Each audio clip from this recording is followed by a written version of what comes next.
Hello, everyone, and I am so glad that you joined me today. I've been trying to lock this man down here, Judge Harold McClendon. I appreciate you joining me today, first of all. Thank you so much for having me on your show. We've been talking for quite a while, and there's a lot of excitement. I'm at your office here, right here at the courthouse. I told him when I come in, I said, well, you won't have far to move, will you, if you become the next Superior Court judge? I'm familiar with the area, I promise you. You got the terrain down. But, Judge, you've been here, you've been in practice actually here since 1986, right? That's correct. And you go way back, your roots. I want to talk about, there's a lot of new people. As you know, we grew up here, and a lot of people grew up with us, but a lot of new people. Dublin's really grown since we were smaller kids, and a lot of people might not know you. What do you want those people to know about Judge Harold McClendon? Well, I want to let you know that I was born and raised right here in Dublin, Georgia. I went through the public school systems here in Dublin. Just a normal kid, and you can be anything that you want to if you do everything that you should and work hard. And I think this is a testament to being born and raised and coming back home. I remember a couple years ago, we always loved the MLK parade, the largest one, by the way. I have to brag on Mr. Holder and them. That Black Festival Committee does a wonderful job on that parade. But a couple years ago, right at the first parade after your daddy passed away, I remember seeing you that parade, and I asked you the question, how would your daddy be feeling on a day like this? I remember the answer, and I know it was true, and you might not remember what you told me. You said he'd be smiling. I know that. He was always smiling, wasn't he? Absolutely. He was a happy person and always just loved people, in particular Dublin and Lawrence County. He was absolutely an advocate for the citizens here, always. He always loved Lawrence County. And of course, being a small child, for those of you new to there, those of you who grew up here know that Judge McClendon's father was the first African-American Lawrence County Sheriff Deputy, worked for Sheriff Rock Bustle. So you grew up, Daddy's a deputy sheriff now. How was that? Oh, it was very interesting. A lot of people were able to go out and do things, and I could not.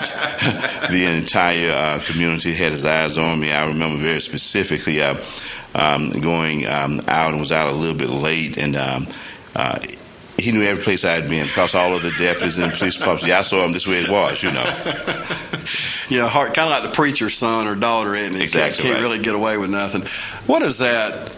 Bring that fast forward here, having the parish that you have and the strict upbringing that we all had back then that we're missing now. But what does that bring to the table as far as you being the next Superior Court judge? Well, I tell everybody that I was very blessed to be born in the family that I did. I had my mother and father were completely devoted to the children. I had a full set of grandparents on both sides. I had great-grandparents. So I was truly raised by the village, but having my father as my best friend and my mentor was very special. We talked about everything. He told me from the time I was 7 years old, you will be a lawyer and you must work for yourself. And I asked him after getting to be 10 years old, I said, Dad, I asked my mother, I said, why does he say this every morning? And, I'm not going to be a lawyer. And, naturally he was right all the time. But I think that his persistence gave me a love for the law. And when I finished law school, he wanted me to come back home. And I was asking him, I said, why do I have to come back to Dublin? And he says, because you owe that to the community, and that's why I came back here and have been here ever since. And that's why even our graduates this year, Judge, we encourage them so much, as I was with some yesterday, please come back after college, come back and serve your community, and they can do anything they want, but that means so, and I know it does to you, don't, to come back and serve the community that supported us. Exactly. I have 5 children. And we're working on getting mine back. I have a son, Harold Jr. He just finished law school last Saturday out in Baton Rouge, Louisiana. He's studying for the bar exam now. He will be back here in the next month or two himself. Good. You got some athletes in your family, don't you? Oh, yes. Tell me about those ball players. Well, where'd that come from? Well, you or your wife? Well, my wife was a state track star from Pacelli High School in Columbus, Georgia. I got a scholarship from Dublin High School to play basketball in 1973 and played 4 years on an athletic scholarship. My oldest daughter, Christy, her name is Alicia, but we call her Christy. She's an epidemiologist at the CDC. And the next one began the athletes, which is my daughter, Natalie. She played basketball at Stanford University for 4 years in Birmingham, Alabama. Then Harold Jr. Played at Mercer and the Citadel. And then Warren, my big boy, he played at the Citadel and finished up at University of Hartford in Connecticut. Now the baby, I have a 17-year-old, Brian. He's 6'5", but he's decided to show hogs and pigs and cows and stuff. But he's enjoyable. So be it. That's right. Yeah, he's a big old boy, ain't he? He is. Okay, you got a lot of experience that you can bring to the table, Judge. And I keep calling him Judge. You've been the municipal judge, city judge for Dublin since 2005. We mentioned you practice here since '86, but you've done an array of things that you can bring to the table. Let's talk about them. Special counsel to the state attorney general, right? What does that bring to the table? I was a special assistant to the attorney general, and what I did there was I handled literally thousands and thousands of child support cases, collecting child support, establishing child support obligations, and that type of thing. I did that at the DA's office and throughout my career. So I've handled thousands of those cases. And I think part of the Superior Court's job is a whole lot of domestic relations, child support type cases, and I have a whole lot of experience there. And what about pardon and paroles? Yes, I work for the pardons and paroles. Certainly, when you sentence a person, the judge may sentence them to go to prison, but the pardons and parole board decides when they get out.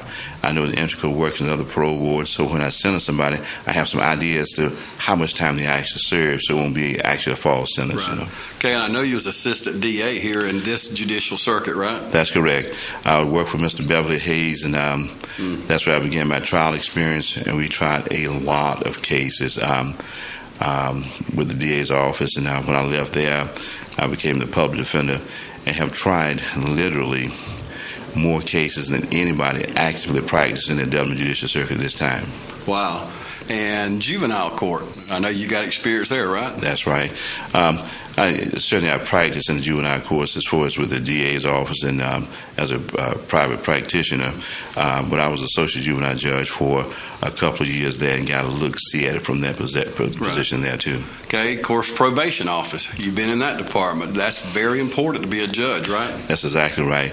I worked with the probation office in Clayton County, and then I came here and worked in Dublin for several years. And it's a part of the court system, and that background is very important because it all fits into how the court system works. Okay, we've got two other great judges, Judge Donnie Gillis, Judge Gibbs Flanders, been with us for many years. What do you think about the working relationship with those two men? Yeah, Judge Flanders is just off the charts as far as the most respected judge that I know of. That's in the entire state of Georgia. Judge Gillis, he's done a good job up there, and I have worked with them on many cases, and I think we have a great working relationship. Okay, you want to be the next Superior Court judge. So a lot of people know you, and a lot of people are going to vote for you already. Why should they vote for Harold McClendon? Well, experience does matter. I'm the most experienced candidate in this particular race here. I've been practicing 28 years. I've tried more cases, more in-court experience than anybody, including my opponent. So I have the experience for that. I've tried more cases. The most serious case of all are murder cases. I've tried a number of murder cases. I've tried any kind that you can imagine over my years. I've practiced in many different areas. I've in federal courts in Florida. I tried cases all over, and I think the experience that I have certainly will make me a better, in a good position to be the best judge of all. What about your community service? I see you everywhere. You're involved in a lot of, from mentoring programs, chamber of commerce, all through the community. Why is it important for a judge? You judge us, the people in this community. Why is it important for you to be such a part of the community? Well, certainly you get a better feel for, sometimes people in positions like judges need a reality check. And when you're down there with the people, you experience them on a day-to-day basis. You know what is real and what is not real. One of the reasons I became an attorney was to give back, to serve, and to help people. And I was awarded the Judge Davenport's pro bono award by the State Bar, by the Dublin Bar Association several years ago, and that was for giving back, giving free services to people.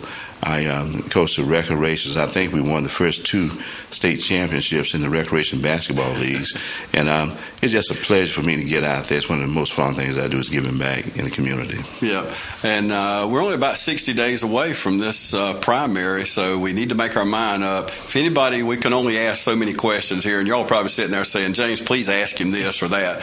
They want to talk to you. Let's give them a phone number. We'll put it on the screen there, get you a pen or pencil and write it down, but how do they get in touch with you? The best way to do it is go to my website, which will be up and running tomorrow, and it will be electmcclendonjudge.com. Go to the website. Any questions you want, we'll get you an answer back out very shortly. Okay, it's right there on the screen. Judge Harold McClendon, thank you so much for joining me today. Thank you so much.